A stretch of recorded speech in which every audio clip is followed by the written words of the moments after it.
sekali kan? Hah? Mau nyoba sekali kan? Nggak kena bola ubi sih, kalau bola ubi masih ada bisa. Pakai bakso goreng dulu aja.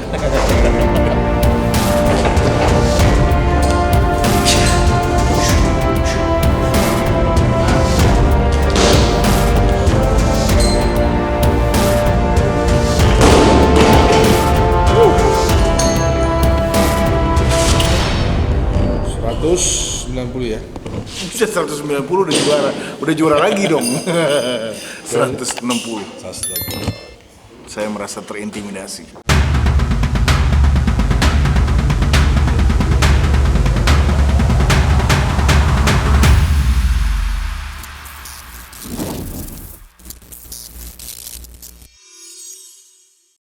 Halo Strong People, balik lagi bersama gua Aji Strongman. Kita masih di Bandung. Ini di mana di Gor Pajajaran. Tadi udah lihat kan latihannya siapa tuh? Nah, ini Kang Karel. Kang Karel. Nama Instagramnya CJH underscore nation. Oh, underscore. Oh iya, ada nationnya kenapa tuh? Seneng aja sih gua ini. Iya. Jadi CJH Nation. Jadi Kang Karel ini gua jelasin sedikit nih buat yang pada belum tahu. Dia ini heavyweight Olympic lifter, weightlifting kelas berat di Indonesia, juara 1. Jadi dia kemarin ini PON ya Kang? PON berhasil emas. Angkatannya berapa Kang? Kemarin Snatch-nya? snatch 148, kemudian 145. 185. Nyoba 195 hampir kena sih. 195 hampir kena? Hampir kena. Wah gila, 195. Hampir 200 guys. 200 sempat nyoba di angkatan ketiga, 200 tapi mungkin gagal sih. Kalau dilatih Sebenarnya kalau gua kemarin 195 mungkin bisa kelok 195, cuman kemarin gue coba di 200 karena ada challenge tersendiri di angka 200 itu. Jadi 200 itu di Indonesia tuh nggak semua. Belum pernah ada. Belum pernah ada ya? Belum pernah ada. Jadi mungkin Kang Karel kemarin dia ada challenge ingin menjadi orang Indonesia pertama mungkin. Kalau latihan pernah nggak sih Kang? Di latihan pernah 201 saya. Wih, pernah 201. di sini nih? Di sini. 201 rasanya gimana? Berat Kang? Berat sih, berat. Pertanyaan gue kayak mama. Jadi Kang Karel ini dulu yang gue tahu nih sempet ikut bodybuilding ya. Enggak sih, nggak bodybuilding, lebih ke hobi aja sih, untuk muscle building lah. Muscle building. Gue tuh udah pakai Dream Tent tuh. Jadi asli Jawa Barat. Asli Bandung, Jawa Barat. Jadi ini anak Akamsi. Anak Pajajaran, emang rumahnya deket sini. Jadi dia yang punya kuncinya nih di sini. Jadi main jam berapa aja kalau kesini ada Kang Karel. Jadi Kang Karel ini guys, kenapa dia menarik menurut gue? Karena dia pertama nih buat yang cewek-cewek ganteng. Ya. Kita aja Bom ya bilang, yang cowok nih bilang, lu tuh ini Kang, maksudnya gini loh. Kan nggak banyak ya atlet ini kita strength atlet ya. Iya. Strength atlet itu yang paket lengkap. Ya enggak? Udah kuat, terus ya lu orangnya fashionable juga, nah ganteng juga. Jadi mungkin itu yang banyak jarang. Nah, salah satunya Kang Karel.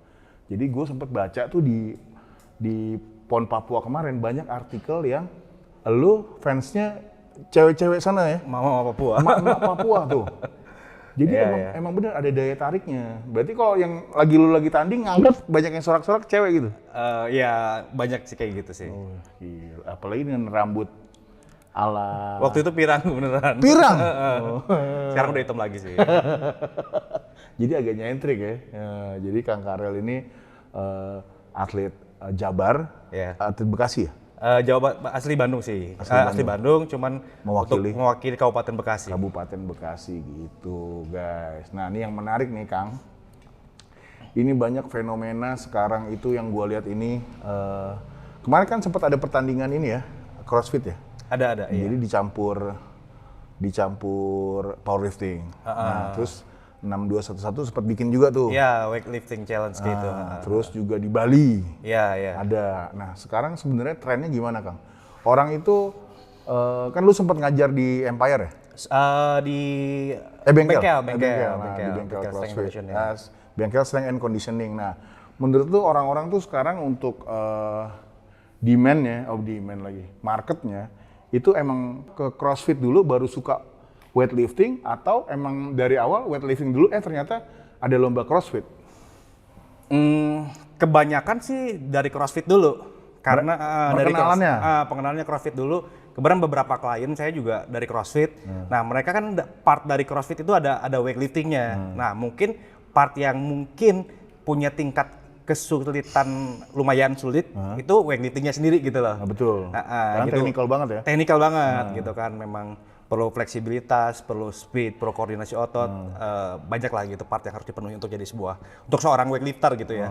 Gitu. Makanya yang udah terjun ke CrossFit pun masih perlu belajar weightlifting lebih dalam gitu. Jadi sebenarnya mereka tuh suka CrossFit dulu, tapi pas udah mendalami CrossFitnya, ternyata ini menantang nih Olympic lifting gitu ya. Nggak jarang juga akhirnya yang CrossFitnya nggak terlalu oke, akhirnya mereka weightliftingnya serius. Ada juga yang kayak gitu, banyak lah variabelnya. Ada yang jadi atlet juga? Kalau jadi atlet setingkat Porda ada ya. Ada setingkat Porda. Kemarin kebetulan klien gua juga ada dua orang. Alhamdulillah juga dapat medali. Alhamdulillah dapat medali juga gitu. Tuh, gitu. jadi Yang satu memang crossfitter, yang satu justru nggak suka olahraga. Langsung nggak suka langsung olahraganya Olympic lifting. Begitu suka olahraga, gua cemplungin ke sini, tertarik ada kesempatan gitu main di Praporda, lolos, ya udah kayak udah gua serius nih gitu kan. Oh, jadi emang gitu ya, ternyata emang Olympic lifting itu sekarang lagi rame gara-gara CrossFit-nya. Ibaratnya gerbongnya keretanya mungkin CrossFit, betul. Di dalam kereta ada gerbong nih. Mungkin salah satu gerbongnya kan ada gerakan-gerakan Olympic lifting. Betul. Jadi emang lu basicnya di Olympic lifting. Betul. Nah, kalau CrossFit ditambahin kayak ada bar free-nya, ada yang lompat-lompat. Endurance sama gerakan-gerakan gimnastik. Nah, iya gerakan-gerakan gimnastik. Jadi mungkin yang ngerasa di CrossFit, aduh capek banget kali ya, udah nyerah. Akhirnya ngetemu fun-nya di Olympic lifting. Lu juga di sini ngajar, Kang? Kebetulan ngajar beberapa klien gitu. Itu kalau misalnya mau minta private sama lu, dia langsung datang aja ke Pajajaran atau gimana? Kebanyakan sih nge-DM ya rata-rata. Oh, dari sosmed? Dari story, dari Instagram, karena mungkin ataupun dari teman ke teman sih gitu kan. Di Bandung kalau boleh dibilang kan CrossFit-nya baru mulai nih dibanding Jakarta agak. Kan boom ya? Baru mulai naik gitu. Jadi dari klien-klien pertama gua, di Bandung nih Mas Karel gitu kan. Gitu aja sih dari mulut ke mulut gitu. Sebenarnya gua prinsipnya sebenarnya nggak terlalu fokus ke ngajar di Olympic lifting sebenarnya. Lebih general juga sih untuk kayak misalkan bukan bodybuilding ya, lebih ke muscle building gitu. Untuk general health juga gitu sebenarnya. Ada beberapa cabang olahraga yang lain juga kayak teman-teman ada yang main sepeda juga. Ya gua bantu deh. Oh iya nih. Nah, Karel juga dia ini loop apa namanya? Bukan Bintaro Loop, gue mau Bintaro Loop apa namanya? Kalau ada komunitas KBP Loop, KBP ada di kalau di Jakarta ada KGB. Itu klub sih. Itu klub ya. Kalau biasanya kan ininya komunitasnya Mojia Loop gitu. Jadi udah angkat Olympic lifting, terus sepeda juga, terus apa lagi? Hobi aja sih. Terus jadi emang bener-bener gue jadi lu kayak capek banget deh. Pernah nih Kang Karel itu pernah ikut sekali ikut strongman dulu di Bulungan, dia bawa sepeda. Jadi kan tandingnya jam 9. Subuh dia muterin ini dulu, Car Free Day dulu. Car Free Day dulu. Habis itu tanding strongman tuh. Jadi lu bayangin kalau atlet emang pure atlet profesional, jadi endurance-nya nggak main-main guys. Habis genjot ngangkat gitu. Nah, buat yang lu tertarik nih mau weightlifting bisa ke sini, Kang. Bisa sih, bisa. Tapi itu harus janjian dulu ya. Nggak bisa ujuk-ujuk datang. Soalnya memang kan tempatnya agak belum terlalu terbuka untuk umum sih gitu. Jadi dan orang pun kadang-kadang segan ya untuk masuk ke sini gitu. Kan tempatnya tertutup kali ya? Iya, tertutup. Jadi di depan nggak ada resepsionis, nggak ada apa gitu. Jadi mungkin pasti orang lihat segan gitu. Lebih pada itu sih, bukan berarti tertutup ya. Segan aja sih mungkin orang-orang gitu. Padahal kita di sini Kang Terbuka Karel sih, welcome terbuka. ya. Padahal kayak teman-teman Bang Haji kita yang latihan powerlifting juga Bisa datang aja kan, banyak kan gitu iya, teman-teman iya, kita iya. gitu. Banyak, dan di sini tuh emang markasnya powerlifting di Jabar. Jadi ada raknya ada berapa itu? 8 kali ada nih. 8 ada kayaknya. 8. Ini full Eleiko, calibrate plate, ada bumper plate, ada mau latihan bodybuilding ada. Jadi emang lengkap banget di Pajajaran. Gue kalau orang Bandung, gue rasa gue nge-gym di sini, Bung. Ya. Jadi abis di atlet bisa main pull down. Iya. Nah, mau jajannya ubi bulet tuh di depan. Nah, nih Kang nih, yang rame nih. Nah, Kang Karel nih, buat yang belum tahu juga, Kang Karel itu juri di Rawor nih. Rawor. Waktu itu bantuin dari Rawor 2 tuh. 2-3, iya. Terus Yang lu push pull, terus deadlift only. Deadlift only, push pull. Nah, menurut lu gimana Kang perkembangan kita ke powerlifting sedikit nih? Powerlifting sih dibanding weightlifting udah lebih hidup ya. Di sini ya? Di Indonesia Di gitu. Indonesia. Apalagi Jakarta gue tuh udah banyak banget ya gitu. Marketnya Tapi ada ya? gitu. Mungkin powerlifting bukan daerah Jawa aja sih. Sebenarnya di luar Jawa juga mungkin kita udah rame ya di Bali kayak gitu. Powerlifting udah mulai lebih hidup dibanding si weightlifting. Karena mungkin secara gerakannya common. Secara material pun nggak sesulit sesulit weightlifting itu. Dan sih. di gym-gym mana aja sebenarnya bisa deadlift ya? Iya bisa. Oke, kita ajan dulu guys ya. Yang mau buka puasa silakan. Oke Kang, nah ini balik ke powerlifting nih. Kan lu bilang udah duluan rame ya. Sebenarnya dan olahraganya kenapa bisa rame? Karena di gym-gym biasa pun bisa. Betul. Karena barnya tinggal pakai. Mungkin yang beda feel-nya ya. Feel-nya aja ya. Mungkin kalau di Mega Gym 20 kilonya 19 ya. Kalau di sini 20 kilonya 20 gitu karena calibrate gitu dia. Nah, kalau menurut lu nih Kang, kalau sebenarnya di Indonesia sendiri olahraga yang emang strength gini bisa menjanjikan nggak lu bilang? Kayak Kang Karel kan weightlifting, powerlifting sendiri, atau emang harus ada sampingan gitu Kang, kayak lu ngajar atau kalau dari sisi pure atlet? Menjanjikannya Kan udah kelas pon nih misalnya. Iya. Kalau setingkat pon sih harusnya sih sebenarnya bisa hidup sih ya. Bisa ya? Bisa hidup, dan apalagi kalau misalnya udah levelnya kejuaraan dunia, karena kan kalau misalnya mungkin Bang Haji juga tahu, teman-teman juga mungkin strong people juga pasti tahu ya. Juara powerlifting ini banyak banget juara dunianya. Iya. Gitu kan. Harusnya yang sebanyak itu juga udah pasti dapat apresiasi dari pemerintah gitu kan. Jadi kalau memangnya lu kuat banget dan misalkan benar-benar bisa prestasinya nggak nanggung gitu ya, lu bisa hidup di situ gitu. Cuman kalau memang prestasinya cuman sampai setingkat pon sih gua bilang lu pasti perlu sampingan sih ya. Setingkat pon, apalagi kalau misal di bawah itu ya, pasti nggak bisa ini jadi andalan, kecuali udah gue bilang gitu tadi, udah kayak Sri Hartati kayak misalkan mungkin dia 7 kali juara dunia kalau nggak salah ya gitu kan, harusnya udah bisa karena pasti perhatian dari pemerintah pun gede banget, luar biasa lah gue bilang. Karena ibaratnya dia atlet yang menjanjikan medali gitu kan. Betul, harusnya juga kedua juga mungkin harusnya selain perhatian pemerintah juga harusnya sponsorship segala macam harusnya masuk ya gitu. Kayak ke Mas Eko kan Herbalife ya. Betul kalau jadi emang kalau yang udah Olimpian itu biasanya dilihatnya lebih sih kayak ada Bro Denny juga ya. Denny juga betul. Ini Herbalife juga kayaknya pernah disponsorin. Nah, ini kita ngomongin balik ke ngomongin sampingan tadi. Nah, Kang Karel ini buat yang mau cari aparel, mau weightlifting, nah ini semuanya nih ada sama Kang Karel.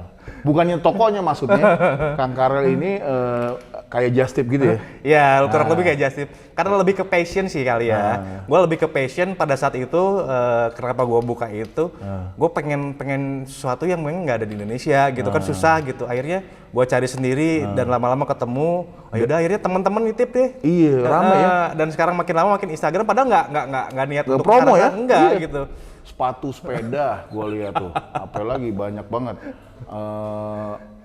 Knee wrap semuanya sepatu. Nah nih sepatu yang paling laku kayak Romaleos 4 ya. 4 paling laku tuh. sama Reebok. Dan gue sempet beli belt tuh sama Kang Karel 4 juta sampai berapa tuh Kang ya? Ya lumayan udah lama. Kagak kepake, malah udah beli mahal.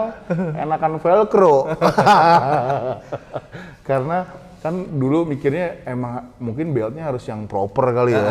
Jadi emang punyaan doang, taruh di gudang akhirnya.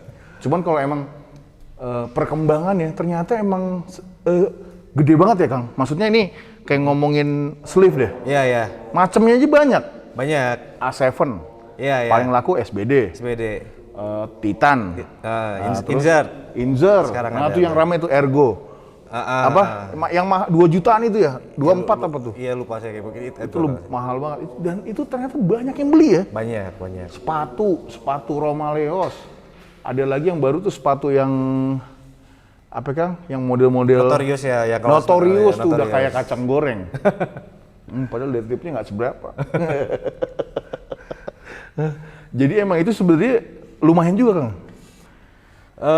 Ya kalau gue sih nggak akan menjadikan itu sebuah andalan ya Bang Haji ya, karena memang itu kan passionnya aja. Gue karena di sini pelaku dan gue istilahnya ngebantulah teman-teman yang nyari sesuatu apa yang mereka pengen. Itu aja sih prinsipnya gitu ya. Gitu. Ya ada cuan tipis lah, ya, cuan tipis. Ya kalau ada pengadaan perlengkapan dari daerah tuh biasanya lumayan gitu. Misalnya satu tim.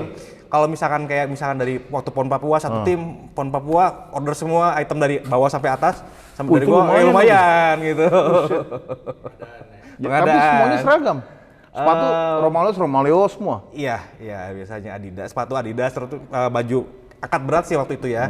Misalkan sepatu Adidas, terus misalkan knee wrap-nya dari Titan yang signature gold, terus misalkan bajunya squat suit sama belt. Nah gitu. coba nih kita hitung ya guys. Kita biar ini kan mungkin udah banyak yang tahu nih harga-harga aparel satu badan ya. Cuman nih yang belum tahu kayak sepatu. Coba Kang, kalau Romaleos 4 sabaraha? Kalau harga di sananya sekitar $200, sekitar 3,2, tapi kalau masuk Indonesia ya sekitar 4 juta. 4 juta sepatu ya.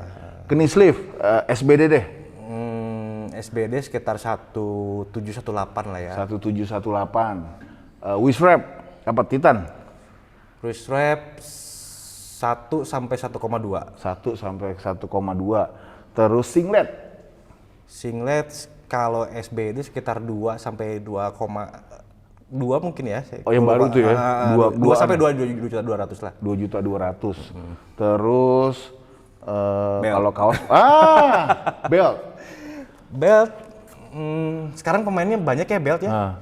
Cuman yang top line-nya saat ini kan SBD ya. SBD top line-nya SBD 4, sekian lah. Belum deadlift. Pakai sepatu deadlift. Sepatu deadlift berapa notorious? 1 komaan ya? 1,12 sampai 1,5 ya kalau nggak salah. Buset, hampir 15 juta ya? Iya. Tuh. Kalau equip lebih lagi kan. Itu lebih satu badan. Ini kita nggak ngomongin harus punya sebenarnya.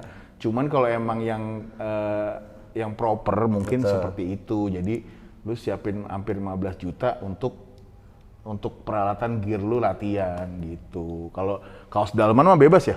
Kaos dalam bebas sih. Bebas. Tapi kalau yang dananya terbatas ada misalnya sepatu Taiwan.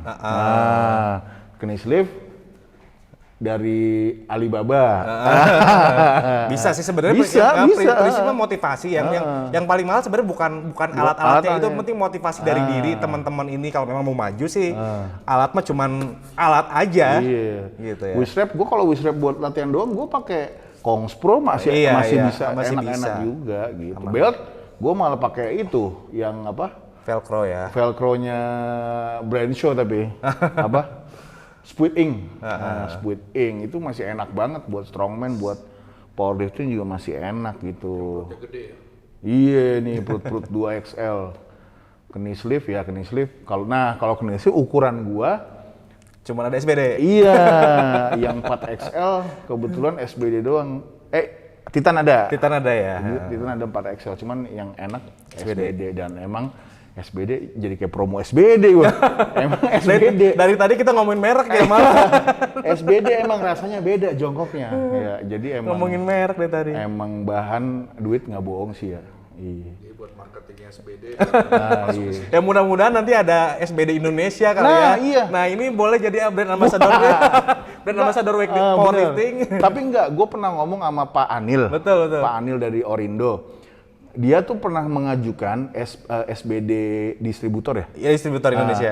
Tapi ditolak sama SBD karena apa? Karena belum ada pertandingan resmi klasik. Betul. Nah, SBD nggak memberikan itu gitu. Jadi kalau mungkin bapak-bapak yang di ruangan ini mau bikin ya, yang klasik dimulai, nah bisa tuh. Mudah-mudahan ya, maksudnya kedepannya juga dengan ada banyaknya event kayak Rower ini, harapan kita sebenarnya tumbuhlah kompetisi-kompetisi yang lebih proper lagi ya. Selain ini kan boleh dibilang kayak Bang Haji ini swasta ya. Swasta banget. Swasta banget. Harusnya juga ada yang lebih tanda kutip pemerintahnya yang lebih punya alat gitu, punya banyak equip. Kemarin udah ada Magnus kan, nah itu bagus bener. Jadi emang biar rame, jadi anak ada pilihannya, anak lagi. Maksud gua teman-teman tuh punya pilihan, nggak mau ikut Rower ikut Magnus aja atau ikut. Jadi emang ada jadwalnya setahun, ada yang mungkin setahun cuma bisa sekali ikut meet, ada yang setahun 2 kali gitu. Nah itu dari sisi marketing itu dari sisi powerlifting di aparelnya. Nah nih Kang, ini kan kita balik ke Kang Karel. Atlet nih, gue mau nanya sisi atlet nih Kang. Lu kan masih muda nih, lu 2 berapa? Oh, udah 3 Lu kelahiran 91 ya? 90. Nah, kan Kang Karel ini udah punya buah hati ya? Udah. Hati. Nah, menurut lu kalau atlet itu mendingan merit dulu, baru dia terusin prestasinya, atau emang kalau lu emang mau serius, mendingan prestasi lu dulu baru merit? Kalau pandangan gua pribadi ya, kalau cewek lu benerin dulu prestasi sampai mentok prestasi lu di mana baru merit. Kalau cewek pandangan gua pribadi ya ini ya. Kalau gitu. cowok? Kalau cowok bisa lanjut. Karena misalkan dia masih nggak perlu hamil dan melahirkan. Oh ini dari segi gitu ya. Dari segi ini ya, bukan fisik ya, maksudnya kodrat ya. Iya, Kodratnya gitu memang ya. harusnya gitu sih gitu. Oh takutnya. iya bener juga ya. Gitu. Kalau gua pribadi sih mending kalau cowok abisin dulu lah, lu sampai umur berapa sih kuat jadi atlet, berapa tahun sih gitu kan.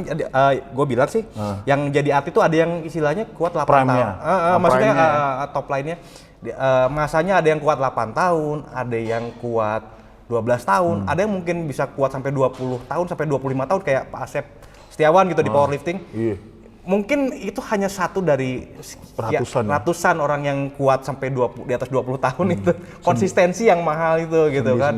Orang-orang yang 1-2 tahun latihan kuat, besok lusa habis. Banyak gitu ya.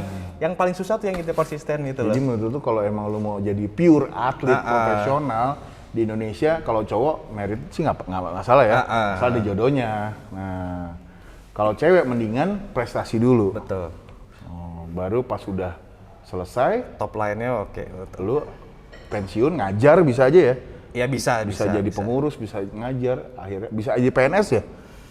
Kalau nggak salah program, kalau lu levelnya gue bilang nggak atletnya nggak nanggung ya Bang, kalau misalkan top lifter gitu, elite lifter bisa. Sekarang ada program pemerintah kalau nggak salah baru ya, kalau jadi minimal dia prestasi SEA Games, emas di SEA Games ataupun Olimpiade. PNS? Bisa PNS. Olimpiade ini maksudnya kualifikasi Olimpiade? Jadi masuk Olimpiade, udah jadi atlet Olimpiade. Olimpian dan istilahnya kan kalau kejuaraan dunia ya kejuaraan dunia aja ya. Kalau Olimpian gue bilang tuh kayak lu tuh bener-bener the best in the planet gitu loh. Maksud gue gitu loh. Karena untuk masuk ke Olimpiade itu gila banget ya. Tahapannya banyak banget gitu ya. Dan hanya orang-orang terpilih gitu, orang-orang yang memang satu punya bakat, gitu, punya gift dari Tuhan.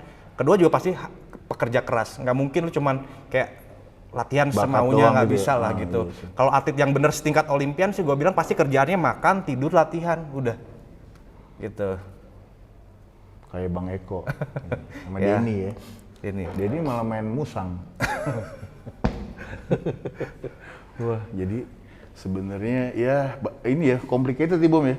Satu sisi lu mau nyari duit, tapi lu juga mau prestasi. Sisi lain lu juga, maksudnya kalau lu fokus ke prestasi, aduh nggak dapet jodoh misalnya ya. Makanya pilihan hidup sih ya. Itu lebih ke pilihan hidup ya Bang Haji menurut saya sih. Iya bener-bener. Jadi dan lu nggak bisa dapetin semuanya ya. Ya lu harus pilih nih. Jadi emang lu. Di situ. Iya betul. Jadi tapi balik lagi kan orang tuh nggak bisa. Kita ngelihat kan nggak bisa, kita kan cuma tahu luarnya doang nih kayak, jadi kan kita nggak bisa tahu pribadinya kayak gimana, jadi ya itu balik lagi ke kalian gitu guys. Jadi tapi ternyata di olahraga strength athlete ini, mau Olympic lifting, mau powerlifting, mungkin mau bodybuilding, emang kalau udah top line-nya, lu sebenarnya bisa nyari duit di situ ya. Bisa hidup dari situ. Bisa hidup di situ ya. Kayak Willy juga kan udah sukses itu. Willy udah lumayan, dia udah salah satu distributor tunggal mungkin. Distributor apa aja dia mah. Iya. Oke Kang, nah balik ke Rawor nih. Kalau udah rame nih Kang, misalnya nih, kan udah banyak peminatnya nih anak-anak muda. Sebenarnya kalau yang kita pembinaannya nih, menurut lu bagusnya emang antar kelasnya tuh akan gini-gini aja, emang apa mulai udah harus dipisah Kang? Kalau gue pribadi sih lebih seneng dipisah ya. Udah mulai dipisah harus mulai dipisah gitu. Karena biar ada space antara yang istilahnya yang kecil, yang sedang, yang besar. Anak baru gitu ya. Besar banget sama yang heavyweight gitu. Ada partnya biar mereka kebagian by division gitu loh. Kalau pandangan saya pribadi gitu sih Bang Haji ya. Kedepannya ya gitu ya mungkin. Jadi emang kalau sebenarnya kalau makin berkembang ya gue juga bisa ngebaginya, apalagi sponsor udah mulai banyak, jadi ya kita bisa nawarin kelasnya dibuka apa aja. Mungkin juga nggak memungkiri besok atau kapan gue bikin Rawor ada khusus pelajar ya Kang? Ya bisa. Ada kelas pelajar, bisa juga. Ntar ada kelas woman pelajar, nah itu saking banyaknya cewek, sampai sekarang dibagi dua Kang. Ada cewek di bawah 60, cewek di atas 60. Kalau di IPF kan 57 ya? 57 ke bawah, 57 ke atas. Ada 67 ya? Nah, ada open gitu. Itu dia guys, jadi emang bener-bener kompleks ya. Nah kalau kayak Kang Arel nih, lu kan masih aktif nih, aktif ya? Lu masih mau ikut PON yang ini? Kayaknya udah enggak sih ya. Kayaknya untuk saat ini enggak, karena memang kalau untuk setingkat PON ini udah sampai gue bilang udah mungkin PON kemarin titik maksimal gue gitu. Potensi gue udah di situ. Lebih kepada mungkin harapan besar gue tuh generasi penerus junior gue ataupun atlet gue gitu bisa masuk ke level PON dan bisa juara, menggantikan seniornya gitu loh. Lebih ngebantu aja sih gitu arahnya sih Bang Haji. Jadi gitu. Lu ke depannya akan terus membina anak-anak muda nih ya. Gue ada SMK ya. Ya anak SMA 1 kelas 1 ya, 1 kelas 2 itu ada SMP. Banyak deh di sini tuh emang pembibitannya lumayan bagus ya. Kang nih kan kulihat Kang Karel kan kalau di sosmed lumayan banyak fansnya nih ya, cewek cowok mungkin ya. Dulu nih gue mau nanya dulu deh, lu mulai tuh Olympic lifting umur berapa? Gue sebenarnya kalau bilang awal mulai Olympic lifting udah agak telat ya. Umur telat. SMP? Gua enggak keluar SMA kelas 18 tahun. 18 itu termasuk tahun. Telat deh? Terhitung telat. Telat. Makanya mungkin level gue cuma sampai PON. Gitu. Belum lagi ya namanya atlet kan cedera segala macem kayak gitulah ya. Oh jadi mulainya 18 tahun itu telat? Telat. Kalau istilahnya kalau lu tergantung target ya, target kalau lu mau ngejar level internasional, gue bilang telat. Tapi bukan berarti nggak mungkin. Mungkin next teman-teman di sini yang misalkan, punya anak 16 tahun mau latihan weightlifting, tapi kayaknya telat. Nggak ada itu. Itu cuma bahasa gue telat karena mungkin banyak faktor ya Bang Haji, cedera segala macam gitu. Yang paling benar ialah kalau saat lu kapan aja mau mulai, yuk mulai aja gitu, temuin orang yang tepat gitu. Kalau ketemu orang yang tepat ya insya Allah sih gitu kan, lu prestasi juga bakal terus naik. Dan gitu lu kan. genetik lu bagus gitu. Ya lu punya gift dari Tuhan yang oke lah gue bilang. Nah, kan lu umur 18. Berarti lu perkembangan masa-masa dewasa lu di angkat besi ini. Nah, terus lu kalau soal ini kita ngomongin ini ya, ngomongin pribadi. Kalau soal cari pacar gimana? Pasti apa kalau ini pertanyaan bego gue ya, apa kalau atlet pacarannya sama atlet juga, Kang? Enggak juga. Tapi kan ketemunya dia lagi. Kalau dulu kan zamannya kuliah ya teman-teman di kuliah aja gitu kan. Oh, lu kuliah normal gitu? Normal gitu. Cuman kalau buat pasangan ya normal aja sih ya, normal aja. Cuman Tapi jadi nggak bakal atlet ketemunya atlet juga gitu ya? Nggak juga? Ada di situ juga. Cuman kan, tapi kalau gua pribadi sih di lingkungan ini circle-nya. Di circle atlet ya. Di situ-situ juga sih sebenarnya beberapa. Jadi bisa pacaran sama pengurusnya. Ada atlet pacaran sama pelatih. Sama atlet sama fans, iya nggak? Ada nggak tuh Kang, sama fansnya gitu? Ada aja kayaknya ada ya. Ada aja ya. Ada yang kalau fans garis keras kan bumi, dia latihan ditungguin, ya, makan bakso goreng. Sama beda cabur mungkin. Nah, beda cabur kan? Powerlifting sama Olympic lifting. Nah, kalau sama yang sekarang nih bukan atlet, tapi kan suka latihan juga ya? Mbak Desi. Kalau kebetulan istri yang sekarang bukan atlet kan, Tapi suka. cuman memang di lingkungan atlet juga gitu. Oh. Waktu itu kenal Di parkiran? Bukan. Lingkungan Kenalnya pajajaran? waktu kenal sih setelah pon Sebelum ini? Riau 2012. Oh. Nah, kenal di Lu situ. berapa kali ikut Rio? Udah berapa kali ikut PON sih? Tiga. Udah tiga kali. Tiga kali ikut pon. 12 tahun. Dari 18. Jadi gua latihan 3 tahun udah bisa ikut pon pada saat itu.